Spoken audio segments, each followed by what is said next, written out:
Welcome to tasty சமையல். இன்றைக்கி நம்ம பார்க்க போகிற ரெசிபி வெஜிடபிள் ரைஸ். வீட்டில் இருக்கிற வெஜிடபிளை வச்சு நம்ம எப்படி ஈஸியாக குக் பண்ணலாம் அப்படின்னு சொல்லிட்டு இந்த வீடியோவில் பார்க்க போகிறோம்.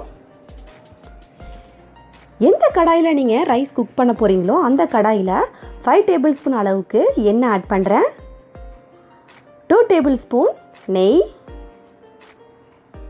எண்ணெய் நல்லா சூடானதும் 5 பட்டை, 5 கிராம்பூ, 2 அன்னாசி பூ, 5 ஏலக்காய், 2 பெரிய வெங்காயம் ஸ்லைஸாக கட் பண்ணி வச்சுருக்கேன், அது இது கூட ஆட் பண்ணிக்கலாம். 5 பச்சை மிளகாய், 2 பெரிய தக்காளி. இப்போ இது ஒரு தடவை மிக்ஸ் பண்ணிப்போம்.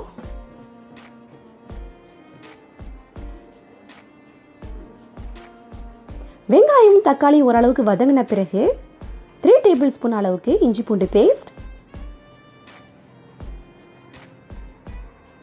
இப்போ இது ஒரு தடவை மிக்ஸ் பண்ணிப்போம்.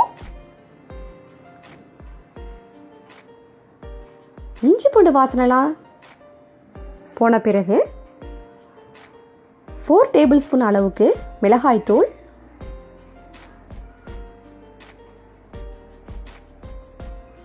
1/2 டேபிள் ஸ்பூன் மஞ்சள் தூள்,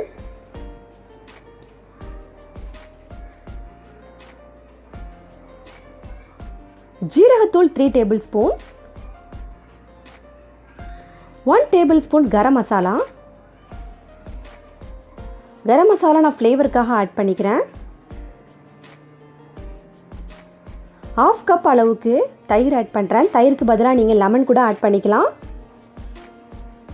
இப்போ இது ஒரு தடவை மிக்ஸ் பண்ணிப்போம்.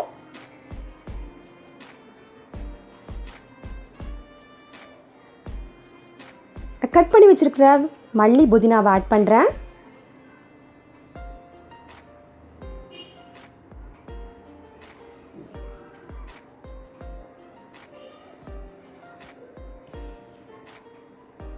மசாலாக்கு தேவையான அளவு உப்பு. நான் கட் பண்ணி வச்சுருக்கிற காய்கறியெல்லாம் ஆட் பண்ணிக்கிறேன். உங்கள்கிட்ட எந்த காய்கறியெல்லாம் இருக்குதோ அந்த காய்கறி ஆட் பண்ணிக்கிங்க. நான் இன்றைக்கி கேரட், பீட்ரூட், முட்டைக்கோஸ், பீன்ஸ், உருளைக்கிழங்கு, பச்சை பட்டாணி, சோயா ஆட் பண்ணிக்கிறேன். உங்கள்கிட்ட காலிஃப்ளவர் இருந்தால் கூட காலிஃப்ளவர் ஆட் பண்ணிக்கலாம். வீட்டில் இருக்க என்னென்ன வெஜிடபிள்ஸ் இருக்கோ அந்த வெஜிடபிள்ஸை நீங்கள் ஆட் பண்ணிக்கிங்க. இப்போ இது ஒரு தடவை நல்லா மிக்ஸ் பண்ணிக்கலாம். நான் காய்கறிலாம் வேகிறதுக்காக 1/2 கிளாஸ் தண்ணி ஆட் பண்ணுறேன்.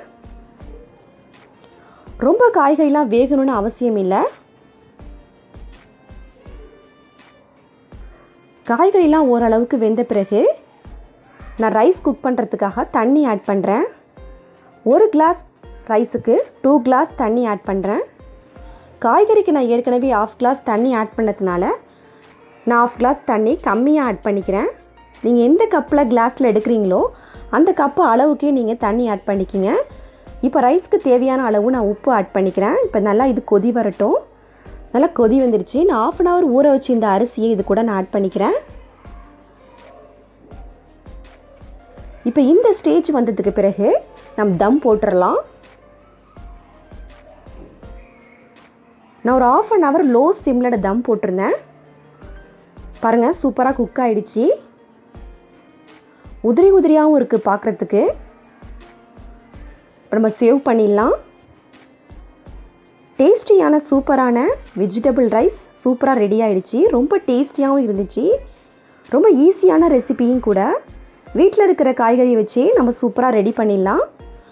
நீங்கள் இது வரைக்கும் ட்ரை பண்ணல அப்படின்னா இனிமேல் ட்ரை பண்ணி பார்த்துட்டு எப்படி வந்துச்சுன்னு சொல்லிட்டு கமெண்ட் பாக்ஸில் எனக்கு கமெண்ட் பண்ணுங்கள். இந்த ரெசிபி உங்களுக்கு பிடிச்சிருந்துச்சுனாக்கா சப்ஸ்கிரைப் பண்ணுங்கள், ஷேர் பண்ணுங்கள், லைக் பண்ணுங்கள், மறக்காமல் பெல் பட்டனை கிளிக் பண்ணுங்கள்.